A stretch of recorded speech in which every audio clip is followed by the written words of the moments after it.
Перезахоронение солдата времен Великой Отечественной войны в селе Булгуньяхтах, противопожарные учения в детском саду села Тихтюр, ночь музеев в Краеведческом музее в городе Покровске, соревнования по дзюдо в поселке Махсыгалох и визит министра сельского хозяйства и продовольственной политики в район. Смотрите в этом репортаже главные новости из Хангаласского улуса.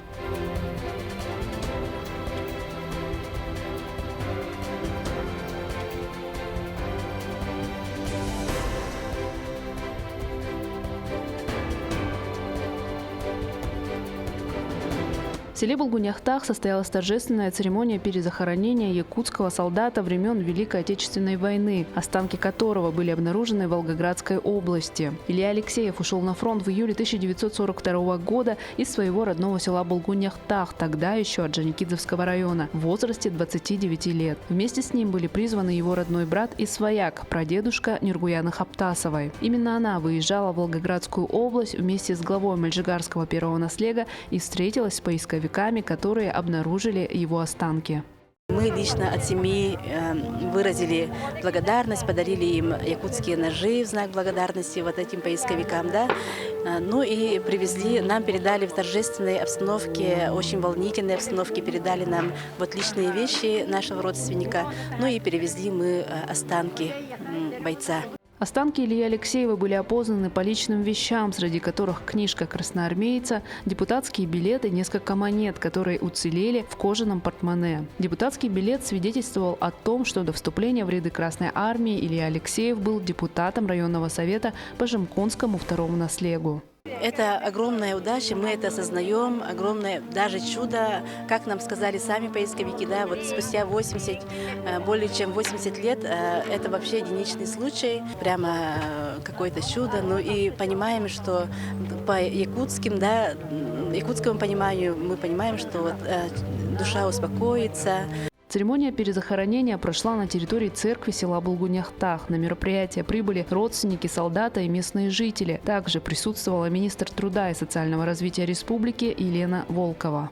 Также стало известно, что в Калужской области в 2024 году проведена большая работа по поиску и подъему 1250 останков бойцов. Это солдаты и командиры Красной армии, которые погибли в 1942 году в ожесточенных боях. И среди них двое – это якутяне из Сунтарского района и из города Якутска. И также в республике проводится работа по поиску родственников. По словам родственников Ильи Алексеева, они планируют учредить специальную премию для школьников, названную в его честь, чтобы уникальная история их предка оставалась в памяти подрастающего поколения. В селе Тихтюр в новом здании детского сада Кенчери прошли противопожарные учения с участием воспитанников. В организации профилактического мероприятия были задействованы пожарная служба района и местное отделение Всероссийского добровольного пожарного общества. Детский сад Кенчери, рассчитанный на 90 воспитанников, торжественно открыли в конце прошлого года. С момента открытия это первые практические учения на случай ЧС. По легенде, в пищеблоке произошло возгорание, которое заметила сотрудница детского сада и включила пожарную сигнализацию. Эвакуация в дошкольном учреждении имеет свою специфику, ведь речь идет о малышах, которые в большинстве своем не могут самостоятельно действовать в критической ситуации. Поэтому в подобных случаях основная ответственность ложится на взрослых, воспитателей, нянечек и других сотрудников детского сада. Чего, ребята, интересно было? Вы молодцы, молодцы! Всех малышей успешно эвакуировали на улицу. Сотрудники пожарной охраны зафиксировали время эвакуации и оценили действия персонала. Подведение итогов учений прошло в актовом зале детского сада. Оценка персонала была у нас дана удовлетворительно. Персонал справился за хорошее время, уложились в нормативы за 2 минуты 15 секунд. Самое главное, в первую очередь, воспитатель не должен допустить паники ни у себя, ни у подопечных. Выйти, убедиться, что эвакуационный путь кратчайший, он безопасен, собрать быстро детей, всех никого не забыть и быстро всех эвакуировать на улицу. Тем временем сотрудники местного отделения ВТПО провели мастер-класс для воспитателей и нянечек по правилам использования различных видов огнетушителей. Кроме того, они проверили стабильность работы автоматической пожарной сигнализации и системы дымоудаления, которые находятся у них на обслуживании. каждый добился своих целей. Руководитель провел практическую тренировку, государственная пожарная служба ознакомилась с объектом и, значит, оценила свои возможности своих подразделений в случае какого-то чрезвычайной ситуации на данном объекте. Мы, как обслуживающая организация, автоматическую, которую взяли на обслуживание автоматическую пожарную сигнализацию и систему оповещения данного объекта, провели до настройку оборудования и уже в комплексе проверили ее работу. То есть не только срабатывание системы автоматической пожарной сигнализации и системы оповещения, но и доведение данного сигнала до ближайшей пожарной части, а также правильность срабатывания и работу системы дымоудаления. Данное учение – одно из мероприятий в рамках месячника пожарной безопасности, который стартовал в Илусе 30 апреля. В течение месяца запланировано усиление противопожарных рейдов, проведение профилактической работы с населением и практические учения в других учреждениях. 18 мая свой профессиональный праздник отметили музейные работники. Традиционно в этот день проходят различные мероприятия, самые известные из которых – «Ночь в музее». Ночь музея в стенах Краеведческого музея имени Гавриила Ксенофонтова в городе Покровске в этом году прошла под эгидой 80-летия Победы в Великой Отечественной войне. К этой знаменательной дате сотрудники музея подготовили обновленную экспозицию, посвященную великому подвигу советского народа. Программа мероприятия началась с мастер-класса «Дорога памяти», в рамках которого присутствовавшим показали, как найти на специализированном сайте информацию об участнике Великой Отечественной войны и внести дополнительные сведения о нем. Был призван наименование военкомата, да? Далее состоялась торжественная передача в фонд музея личных вещей Ильи Алексеева, уроженца села Булгуняхтах. Он пал на поле боя в годы войны, а его останки были найдены в прошлом году поисковиками Волгоградской области и перевезены для перезахоронения на родине. Дальше.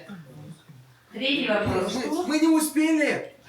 Конечно, не обошлось и без интеллектуальной части программы. Была проведена квиз-игра «Наследники Победы», в которой приняли участие 5 команд. Среди участников выделялась команда студентов колледжа цифровых технологий Айтын, самая молодая по составу. Хотя студенты и не стали победителями, уступив более опытным командам, они смогли проверить свои знания и узнать для себя много нового. Я угадал лишь те, которые в школе проходил. Например? Ну, как назывался план от германской атаки на Россию, Барбаросса. Какой у вас результат среди команд? Самый худший. 15 баллов, но сказали, что раньше я хуже был. Завершилась Ночь музеев камерным джазовым концертом от ансамбля North Sisters Якутского музыкального училища.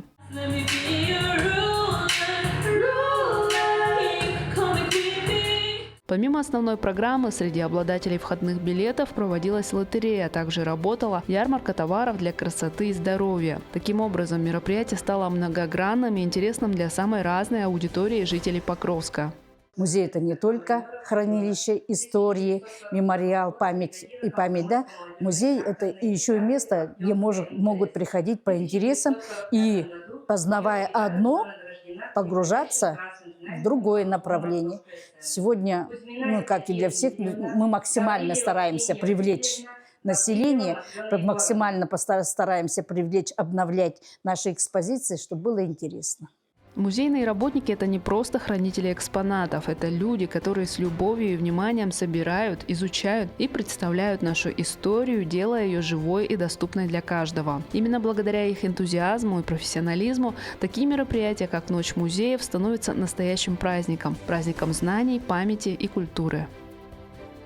17 мая в Махсоголовской школе состоялось республиканское соревнование по дзюдо, приуроченное к 25-летию создания секции дзюдо и самбо. В турнире приняли участие 9 команд, всего 90 юных спортсменов. Участниками соревнований стали учащиеся начальных классов школ. Ребята продемонстрировали отточенное мастерство, недюжинную силу и умение применять разнообразные броски. Заслуженный тренер Республики Саха-Якутия Николай Лоднев, заложивший основы секции дзюдо и самбо в Махсоголовской школе, в этот день услышал множество благодарных слов от своих воспитанников. За годы своего существования секция вырастила плеяду известных спортсменов, которые впоследствии прославили свой родной Улус. Да, везде дети очень талантливые, очень способные, поэтому и результаты показывали мы общими усилиями родителей, детей, тренеров. И поэтому вот за 25 лет добились неплохих, я думаю, результатов. 6 мастеров спорта уже это хорошо. Благодарю своих учеников, которые сегодня пришли, поддержали меня, поздравили.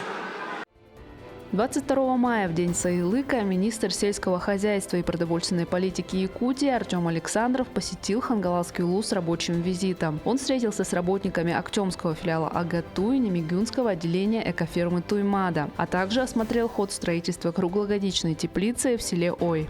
Свой визит министр начал с Актемского филиала АГАТУ. Там Артем Александров осмотрел теплицы, где проходят практику студенты, а также посетил лесопитомник, заложенный в прошлом году. Сейчас питомники выращивают 1450 сеянцев сосны. После достижения 8-9 сантиметров в длину их планируют реализовать. Затем Артем Александров встретился с преподавателями и студентами филиала. Следующим пунктом стали поля Немигюнского отделения экофермы Туймада. Здесь министр встретился с подрядной организацией, которая ремонтирует оросительную систему сельхозпредприятия, состоящую из 3 дождевальных машин. Техника, приобретенная в 2017 году, вышла из строя спустя 2 года. В 2019 году вышел из строя сами панель управления, так как он является американским производством, к сожалению, были вынуждены обратиться в западные страны, потому что из-за санкций нам не предоставлялись возможность поставления запасных частей. Поэтому в этом году все-таки решили, с учетом климатических условий, с учетом поддержки нашего Министерства сельского хозяйства, мы все-таки нашли предприятия, которые могут полностью саму панель управления поменять. Работу выполняет воронежская компания «Коблик». Им уже удалось успешно заменить американскую панель управления на российскую. Теперь предстоит второй этап ремонта, после которого оросительная система будет запущена в работу. Затем министр побывал на стройке круглогодичной теплицы в селе Ой, площадь которой составит 1000 квадратных метров. Теплицу возводит индивидуальный предприниматель Дмитрий Захаров, имеющий опыт работы в компании «Саюри». Дмитрий планирует выращивать в теплице огурцы и зелень, а первый урожай получить к 1 ноября. Данный проект будет пилотироваться впервые, и очень надеемся, что найдет положительное свое отражение, и как в мультипликативном эффекте она будет распространена по всей республике. И ребята сегодня готовы в рамках действующей программы обучения студентов, федеральной программы обучать специалистов, повышение квалификации провести в населенных пунктах, где будут желания у глав муниципальных районов, у производителей открывать такие же филиалы тепличных комплексов на 1000 квадратов. Полностью закрытие круглогодичное. Завершилась поездка министра посещением Саилыка Хараны, экофермы Туймада, где он поздравил работников с Днем Саилыка, а также осмотрел автоматическую дойку коров.